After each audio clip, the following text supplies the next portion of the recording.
Saludos, bienvenidos a Televisión Canaria, gracias por estar un día más con nosotros en 30 minutos. Hoy recibimos la visita de José María Fernández Palacios, es catedrático de Ecología de la Universidad de La Laguna. Bienvenido. Hola, ¿qué tal? Muchas gracias. Me voy a permitir el lujo de tutearlo porque fue mi profesor, querido profesor. Yo le decía antes de comenzar este programa que uno cuando tiene un buen profesor sigue siendo profesor durante toda la vida, José María. Pues Mayer, muchas gracias por lo que me dices y yo tengo que decir que a mí me pasa lo mismo con mis profesores de cuando estudié. O sea que me encanta estar aquí contigo, la verdad. José María Fernández Palacios es ahora catedrático de Ecología, pero empezó su formación en farmacia. Sí, señor, eso lo sabe poca gente, ¿no? Cuando hice el curso de desorientación universitario, pues pensé que lo que quería hacer era farmacia y cuando estaba en tercero de carrera me di cuenta que no me gustaba y bueno, las cosas no estaban para empezar otra carrera, hice un esfuerzo, terminé aquello y afortunadamente pude escoger una rama ambiental que hay en farmacia y bueno, pues aquí estoy. Bueno, vamos a hablar de cosas muy interesantes y de investigaciones que está dirigiendo en estos momentos José María Fernández Palacios, pero a mí me gustaría empezar por un dato que conocíamos hace poco y es lo que se ha denominado la huella ecológica. Para que ustedes lo entiendan, al ritmo que está creciendo España, necesitamos 2 Españas más en territorio. Dos y media más, sí. Es decir, estamos creciendo por encima de nuestra capacidad real para consumir los recursos de nuestro país. Esto quiere decir que estamos consumiendo recursos de fuera. Estamos consumiendo de otras poblaciones. De otras poblaciones. O sea, a costa de nosotros vivir un poquito mejor, hay otros que viven 2 veces peor que nosotros. O más, sí. Y estoy pensando, por ejemplo, en el África subsahariana. Allí la gente tiene muchos recursos, bueno, de hecho hay muchísima guerra por recursos, piensa diamantes, uranio, oro, platino, petróleo, y que la sufren aquellos que son recursos que vienen a satisfacer nuestras necesidades. O sea, para poner un ejemplito que yo creo que se puede entender bien, para que nosotros nos permitamos el lujo, por ejemplo, José María, de cepillarnos los dientes con el grifo abierto, sí, tiene que haber gente que muera de sed. Por ejemplo, o para que nos cepillemos los dientes con cepillos de dientes eléctricos que no hacen falta para nada, estamos creando una contaminación a nivel planetario que crea problemas reales en gente del mundo en desarrollo. Y hay otro dato que yo creo que también nos hace reflexionar. Ya en el mes de abril, España se ha gastado, digamos, el presupuesto ecológico que tenía para 2011. Exactamente, exactamente. ¿Eso qué quiere decir? Que de abril a diciembre vamos a tener que vivir del presupuesto ecológico de otros países que no lo gastan porque no tienen desarrollo para gastarlo. Tenemos, por tanto, que importar o gastar en otras partes del planeta, energéticamente hablando, por supuesto, lo que no tenemos. Estamos importando recursos de otros lugares, estamos contaminando otros lugares, estamos depredando el resto del planeta para poder mantener nuestra forma de vivir. Hablo de España, pero estamos hablando del mundo desarrollado, que recuerda que son aproximadamente el 15% de los humanos, es decir, el 85% está viviendo las consecuencias de nuestra forma de vivir. Claro, y esto si lo planteáramos a escala planetaria, es decir, si dijéramos, bueno, ¿y si todos, si los 7.000 millones de habitantes fueran a vivir, por ejemplo, como los españoles, sí, cuántos planetas necesitaríamos? Pues me parece que estamos hablando de 2 biosferas y media o 3. Y en todo caso, eso es evidente que no se va a dar. Por lo tanto, es imposible extrapolar el nivel de vida del conjunto del planeta a nuestro nivel de vida. Dicho de otra manera, el punto de encuentro, si queremos que todo el mundo tenga las mismas condiciones, las mismas oportunidades, está en algún lugar entre nuestra forma de vivir y la de ellos. Dicho de otra manera, que tenemos que ahorrar y tenemos que apretarnos el cinturón. Claro. Si queremos vivir en un mundo más igualitario. Hay una cosa evidente, no tenemos 2 planetas y medio más, o 3 planetas. Solo tenemos una biosfera, es la única biosfera que conocemos. Es posible que haya más biosferas, pero van a estar tan lejos que nunca vamos a poder llegar a ellas. Por lo tanto, lo que tenemos está aquí. Claro. Y si supuestamente estamos gastando como si tuviéramos un planeta y medio, sí, o si empezaran a consumir todas estas poblaciones, igual que nosotros podríamos llegar incluso hasta 3 planetas, significa que nos estamos cargando los recursos de las generaciones futuras. No solamente nos estamos cargando los recursos de la gente que vive ahora en el mundo en desarrollo y se está tragando los problemas ambientales que nosotros generamos, sino que estamos hipotecando absolutamente a las generaciones futuras. A tus hijos, a tus nietos, a mis hijos y a mis nietos y a todos los que tienen que venir. ¿Y eso qué nombre tiene, José María? Eso es una barbaridad, una inmoralidad. Es mi opinión, es una auténtica inmoralidad. Y José María ve este momento, más allá, por ejemplo, de la reflexión que nos suscita el cambio climático, porque parece que empieza a afectarnos, ve un movimiento en el planeta reflexivo para parar esta barbarie, como dice José María? Yo creo que la barbarie está llegando a tales extremos que a la gente no le queda más que movilizarse, que darse cuenta, y afortunadamente la gente joven está respondiendo, no solamente en términos de la democracia virtual que tenemos, lo podemos ver en las plazas de las calles todavía, afortunadamente se han indignado, sino también en la gente muy joven, la gente de los niños. La conciencia ambiental de los niños es impresionante. En muchas clases los niños les dicen a los padres en muchas casas lo que tienen que hacer. Por ejemplo, el tema de reciclar, eso me consta, ¿no? Los niños van por el PIRS, por ejemplo, aquí en Tenerife, o en Gran Canaria, y lo que aprenden los niños lo llevan a sus casas y fuerzan a los padres a reciclar. Afortunadamente las cosas están cambiando, pero desgraciadamente van a tardar mucho en cambiar. Esto es un tema muy interesante, el de reciclaje, porque desde luego es un termómetro de cómo están nuestras conciencias ambientales, ¿no? Sí. En Canarias ahora mismo, ¿qué porcentaje de reciclaje tenemos? Bueno, el dato que creo haber leído hace poco era absolutamente desalentador. Me parece que era un dato para Tenerife, y en Tenerife se recicla aproximadamente solo el 6% de la población. Es decir, se está haciendo un esfuerzo impresionante en dotar de puntos limpios, dotar de contenedores de colores, en dotar de transportes, en dotar de la planta del PIRS, ¿no? Y la mayor parte de la gente, y no solamente gente, vamos a llamar ignorante, sino gente formada, realmente le da exactamente igual reciclar o no. Es decir, es una falta de responsabilidad. ¿Y qué falla ahí? Sobre todo cuando vemos efectivamente a población que se ha formado con carreras universitarias, licenciados, que pueden tener conocimiento de cómo está el planeta. Sí, realmente es llamativo, es complejo decir qué es lo que falla. Yo creo que lo que falla fundamentalmente es la conciencia de la gente, ¿no? Es decir, el darse cuenta de que la vida es algo más de lo que uno hace todos los días. Es decir, que uno tiene que estar apostando por otra gente que vive en la actualidad, que compartimos el planeta en la actualidad, por otras especies, no ya humanos, especies animales o vegetales, que los estamos dejando en muy mal lugar, y sobre todo por la gente que tiene que venir. Yo creo que lo que falta es sobre todo conciencia.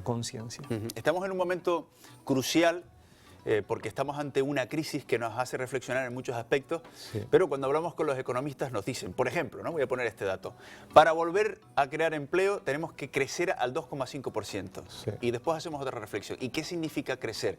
Crecer significa destruir nuestro entorno.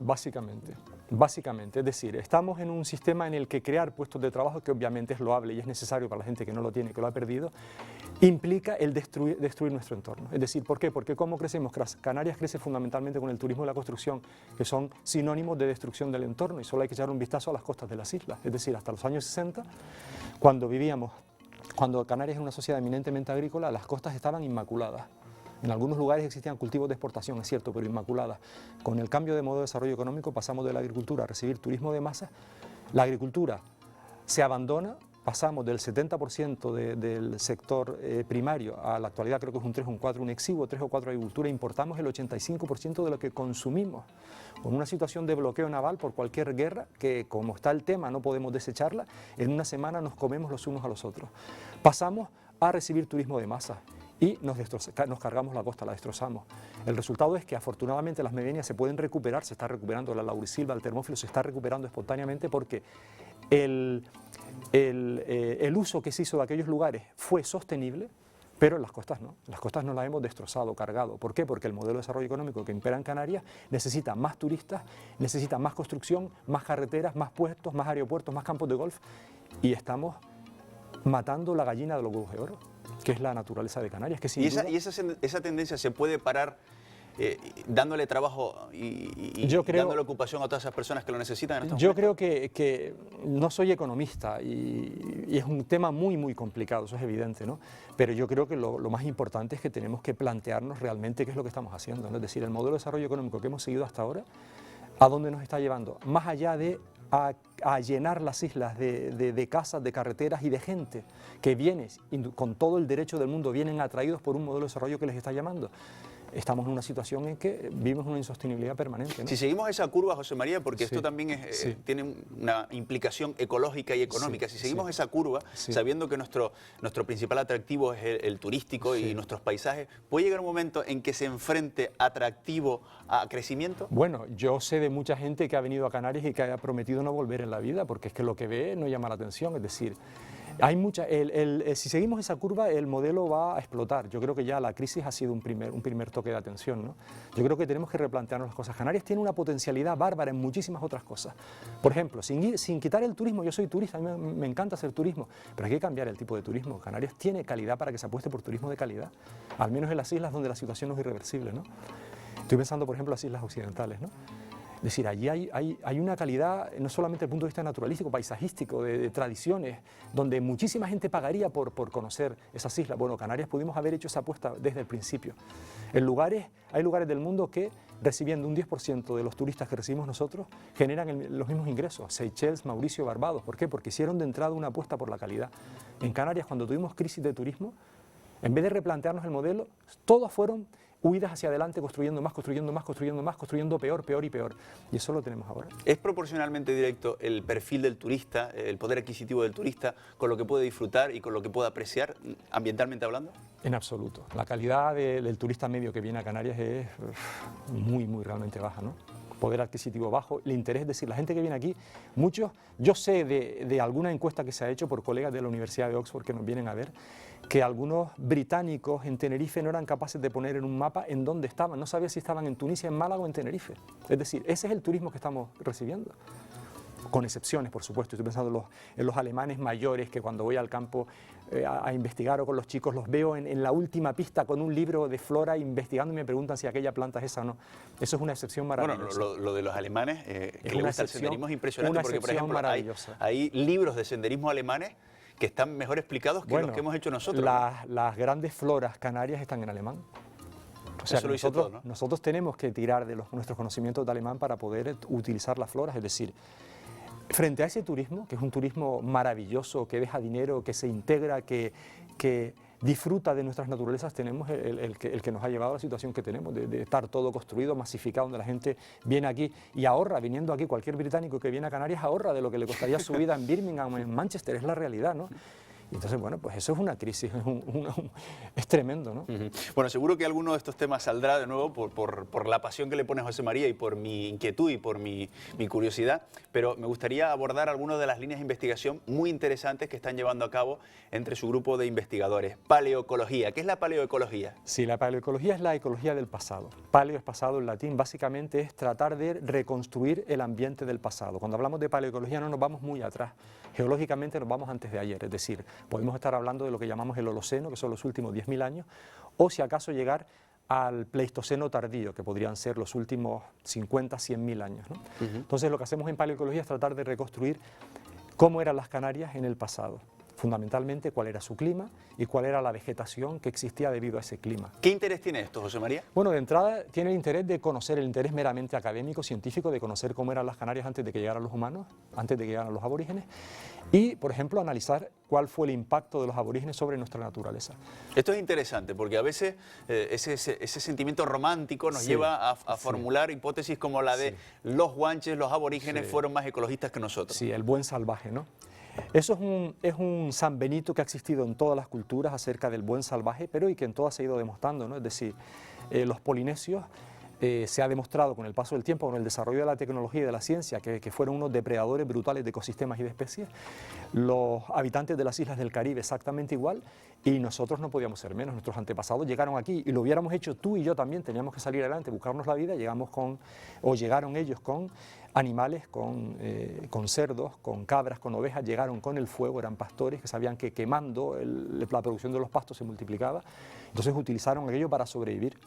Es decir, el pago para que aquellas poblaciones pudieran sobrevivir fue ambientalmente mucho más importante del que hasta hace poquito se creía. Es decir, se están acumulando evidencias en el campo de la paleontología, de los fósiles, en el campo de la paleoecología, por el cual cada vez vemos que el impacto que causaron los aborígenes sobre la naturaleza canaria fue mucho más importante del hasta ahora previsto. Es decir, estamos hablando no ya de especies extintas muchas, sino estamos hablando de transformación absoluta de ecosistemas que pudieron desaparecer. O sea que podríamos resumirlo con esa frase de eran poquitos pero matones. Ellos llegaron, sí, se podría decir, porque su nivel de vida, su desarrollo tecnológico no les permitía grandes densidades, pero el hecho de llegar a una isla intacta, inmaculada, una isla que había evolucionado durante 20 millones de años en ausencia de los humanos. Si me permites, Mayer, yo pongo siempre un ejemplo en clase que es tremendamente, yo creo que llamativo. Imagínate que la más antigua de las Islas Canarias actualmente emergidas, que es Fuerteventura, algún sitio del macizo de Betancuria, 20 millones de años, ese es el 1 de enero de un año real. Bien, pues en Betancuria emerge el 1 de enero. En febrero emerge el Lanzarote, parte de los macizos de los Ajaches, luego Famara, Gran Canaria en marzo, tal. Bueno, los guanches llegan a las 10:30 de la noche del 31 de diciembre. Los europeos a las 12 menos cuarto. Y el boom turístico, el cambio de modo de desarrollo económico ocurre en los últimos 60 segundos. Es decir, esa es la perspectiva con la que tenemos que entender el impacto de los humanos en Canarias. Una naturaleza que durante todo ese tiempo evolucionó al margen del impacto de los humanos. Llegan los humanos con los ovicápridos, con el fuego, muchísimas especies que es propio de las islas que las especies estén en alto peligro de extinción por las propias condiciones insulares, ecosistemas fragmentados, barrancos, etcétera, llegan ellos y se las cargan, es evidente. Y es muy interesante conocer la flora que teníamos antes de que aparecieran los aborígenes. ¿Se cargaron muchos endemismos los aborígenes? Pues mira, tenemos realmente pocos conocimientos al respecto, porque la flora desgraciadamente no permanece en el registro fósil como la fauna. Por ejemplo, podemos saber que los aborígenes extinguieron las 2 especies de ratas gigantes, algunos lagartos gigantes, algunas especies de aves, porque han aparecido sus huesos fósiles, por ejemplo, asociados a yacimientos guanches, ¿no? Con la flora es un poco más complicado, pero es evidente que podemos deducir que cabras que se enfrentan a flora que había evolucionado al margen del poder depredador de las cabras crean un desbarajuste absoluto y con certeza absoluta extinguieron muchas especies. En los resultados de los estudios de paleoecología que están en el marco de la tesis doctoral de una doctoranda, que también compañera tuya de promoción, por cierto, Lea de a la que aprovechamos para mandarle un saludo. Y yo aprovecho para decir que me encanta que la tele canaria haya encontrado un magnífico entrevistador, pero el mundo de la biología perdió contigo un gran biólogo, también lo tengo que decir. Pues hemos encontrado, analizamos el polen fósil de algunos lugares específicos de Canarias en donde existen condiciones de anoxia. Vamos, el polen se genera, se reparte y llega a las cuencas, y las cuencas, si tienen lagunas permanentes, hay una condición de anoxia, es decir, no hay oxígeno y el polen no se degrada, se preserva, de manera que si podemos sacar muestras del polen, podemos analizar qué polen había. Pues hemos estado encontrando cosas que nos llamaron mucho la atención, que están recientemente publicadas, entre otras cosas que 2 especies de árboles que jamás se pensó que pudieran haber sido propios de Canarias, un roble o encina, no sabemos, una especie del género Quercus, y el carpe, que llamamos en la actualidad Carpinus betulus, eran parte integrante de los ecosistemas canarios que desaparecieron con la llegada de los humanos. Nosotros entendemos que muy probablemente debido a actividades de los humanos. Árboles que habían estado a sus anchas durante esos 20 millones de años, a lo mejor un poco aquí. menos, porque la isla de Tenerife tiene 7, ¿no? Algo más de 7. Sí. De hecho, en las rocas más antiguas de Tenerife están en el macizo del Conde, Naveje tienen 11,5, pero Teno tiene 7, 8 y Anaga tiene un poquito menos, pero bien. Posiblemente esas especies formaron parte de los bosques actuales, laurisilva, pinar, no sabemos exactamente dónde ubicarlos, o tal vez formaran un bosque propio.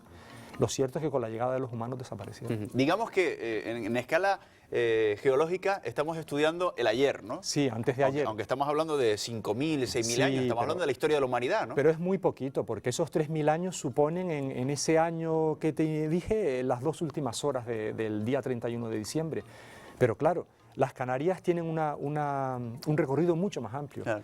Y más allá incluso porque hoy sabemos que las Canarias antiguas, más antiguas emergidas, Fuerteventura, ni siquiera fueron las primeras Canarias.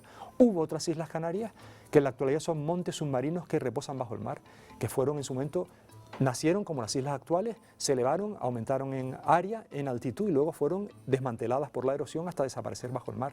Y esas islas, debido a que en esta zona del Atlántico no hay un proceso que se llama subsidencia por el cual la corteza del Atlántico se hunde, esas islas son ahora montes submarinos que están a punto de emerger y con las transgresiones marinas de las glaciaciones, es decir, lo que ocurre, estamos en el Pleistoceno, que es la era del hielo, la edad del hielo, ¿no?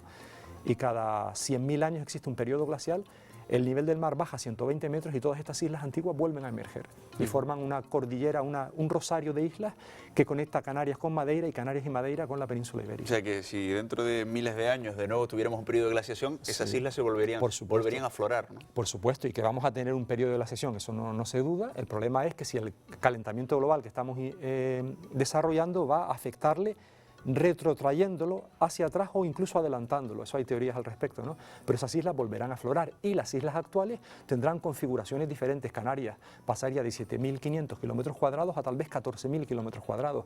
África estaría de los 95 kilómetros que separan ahora la punta de Stafford de la punta del faro de la Antalla en Fuerteventura, estaría solamente a 60 y todas las islas mantendrían más o menos su forma, serían mayores, algo más altas, excepto Lanzarote y Fuerteventura, que se unirían para formar una gran isla que hoy llamamos Mahan, en honor a un gigante majorero prehispánico. Bueno, que nadie se asuste porque en principio eso no lo veremos en esta generación, ¿no? Pues no lo veremos nosotros ni seguramente muchas generaciones por detrás, pero seguramente habrán humanos en el futuro que lo verán. ¿Preocupa los datos que José María está conociendo del cambio climático? Vamos a ver, el cambio climático es un problema muy importante a escala planetaria, sin duda. Y en Canarias también tiene consecuencias. Ahora, si tú me dices, Mayer, lista los primeros problemas ambientales de Canarias, pues seguramente no metería el cambio climático, porque tenemos problemas mucho más importantes, por ejemplo, depredación territorial, por ejemplo, desarrollo de infraestructuras, por ejemplo, impacto de especies exóticas, etcétera, ¿no? Es decir, que en la actualidad yo no listaría al calentamiento global como uno de los problemas importantes de Canarias, pero sin duda tiene repercusiones.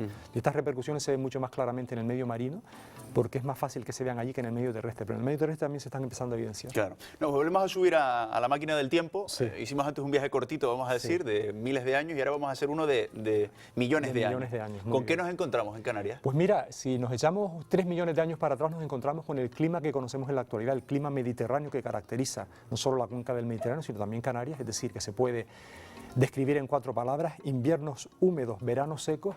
Ese clima es muy reciente. Hace 3-4 millones de años en Canarias imperaba un clima tropical. ¿Llovía más? Llovía a lo largo de todo el año, y las Canarias podían, ¿por qué no?, estar afectadas por huracanes, como en la actualidad puede ocurrir en la costa del Golfo de Guinea o en el Caribe, ¿no?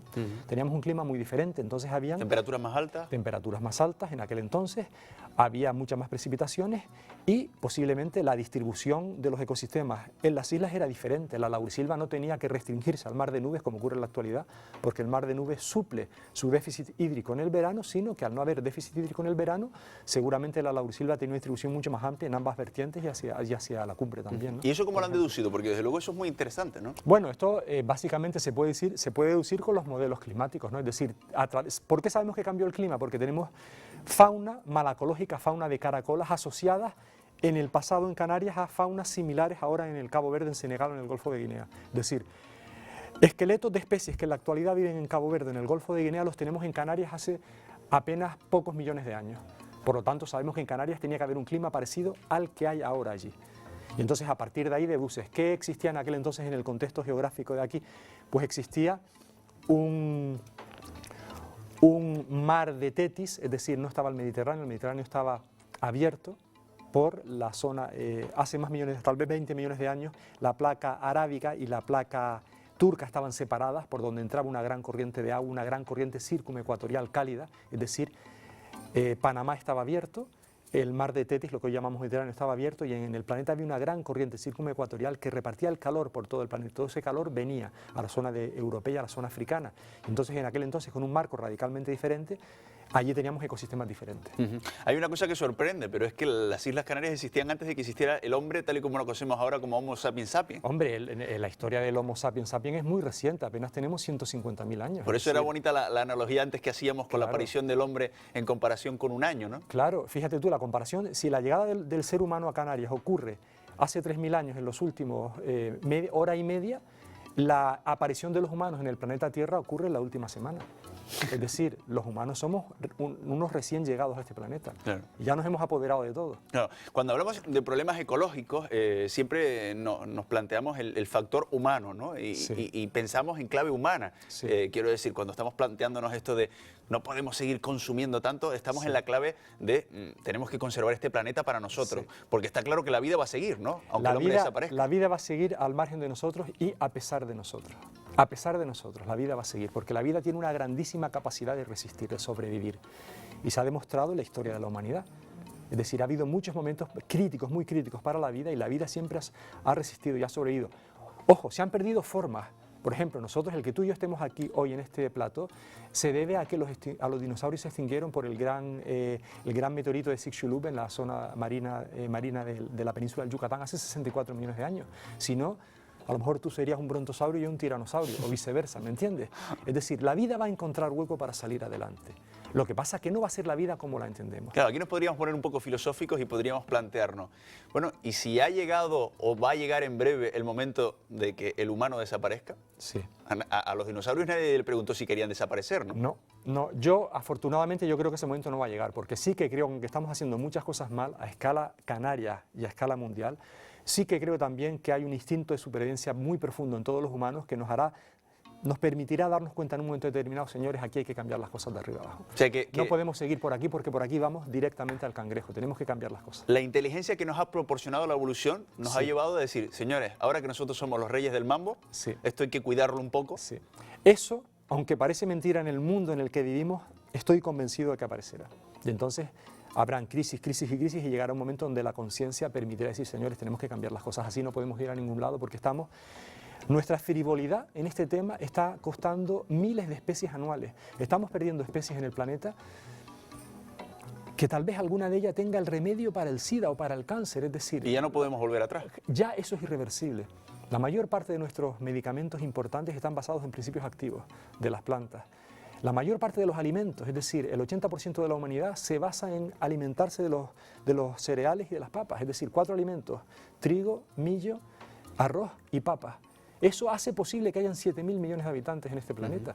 Es decir, sin esos alimentos sería imposible. Claro, ya hemos dicho, José María, que los 7.000 millones de habitantes que tenemos en el planeta no pueden consumir, pensemos por ejemplo, energía al mismo ritmo que estamos consumiendo los europeos o los españoles. Es absolutamente Pero inviable. ¿podríamos pensar en un mundo donde todos convivieran, a lo mejor no al ritmo de vida que tenemos los europeos, sí, pero un poquito menos, y todos tuviéramos, pues por lo menos alimentos, ¿no? Sí, mira, eso es una utopía, pero yo creo en las utopías y creo que las utopías movilizan a los humanos para hacer las cosas mejor y para ser mejor. Yo creo que sí se puede. Porque tenemos pero, tecnología para tantas cosas, ¿cómo no hemos aplicado la tecnología a cuidar esto? Porque la tecnología no la mueven las conciencias de los humanos, la mueven los intereses de las cuentas corrientes de determinadas grandes empresas, grandes instituciones.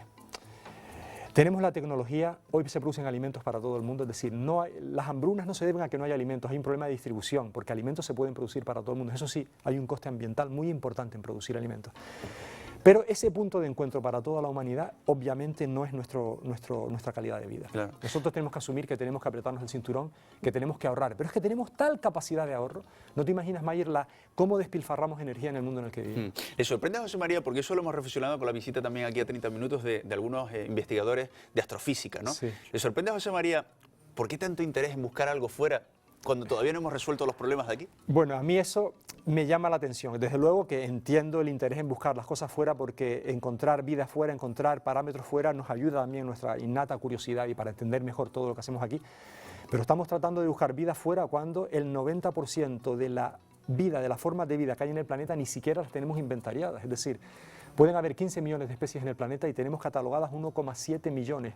Hay 13,7 que hay que seguir buscando y muchas de ellas, una parte importante de ellas están en Canarias. Pero parece que vende más encontrar una bacteria en Marte, ¿no? Bueno, es muy importante encontrar una bacteria en Marte, pero eso no nos debe de dejar de razonar y de entender que tenemos que hacer un esfuerzo tremendo por conocer y por preservar la biodiversidad del que está dotada el planeta Tierra, que sigue siendo la única biosfera que conocemos. Posiblemente no sea la única, hay demasiadas estrellas, demasiados soles para pensar que es la única, pero sigue siendo la única que conocemos, es decir, es la única que tenemos en nuestra casa común y tenemos la casa hecha un asco, esa es la verdad. Bueno, estamos llegando al final de esta conversación, interesante conversación con José María Fernández Palacios, que es catedrático de Ecología, y a mí me gustaría hablar un poco, porque fuimos profesor y alumno, de los cambios que se han producido con la adaptación al Plan Bolonia. Ahora ya no tenemos licenciatura, ahora tenemos grado. En biología concretamente la licenciatura está terminando, es decir, creo recordar que queda un año, en algunas asignaturas se mantienen los exámenes aunque no se imparte clase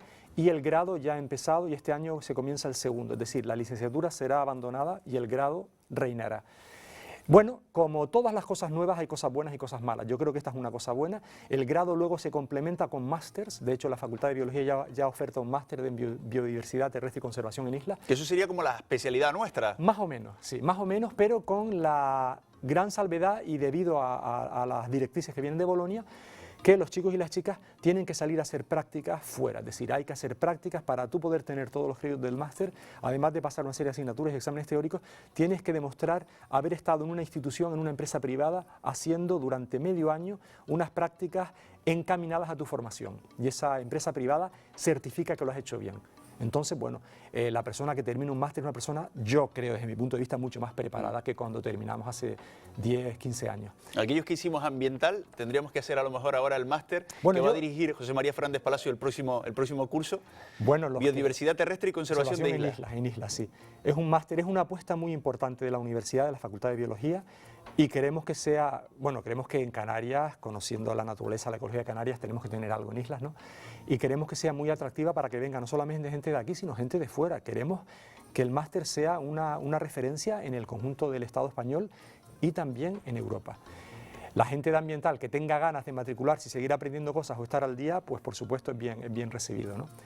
El problema es que tenemos una oferta limitada de plazas porque queremos garantizar sobre todo la calidad, ¿no? La proporción profesor-alumno, ¿no? Y pronto habrá también ciencias ambientales.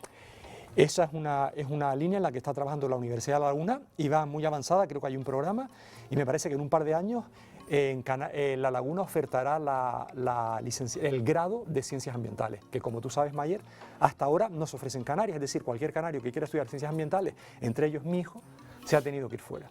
Por ejemplo, Andalucía tiene 8 universidades y las 8 ofrecen ciencias ambientales. Canarias tiene 2 y ninguna lo ofrece. Creo que eso es un cambio que hay que hacer y es una laguna que hay que rellenar. Bueno, pues a ver si llega pronto. José María Fernández Palacios, ha sido un placer reencontrarme contigo aquí en 30 minutos y hablar de cosas que los dos compartimos, sobre todo desde el punto de vista de las inquietudes.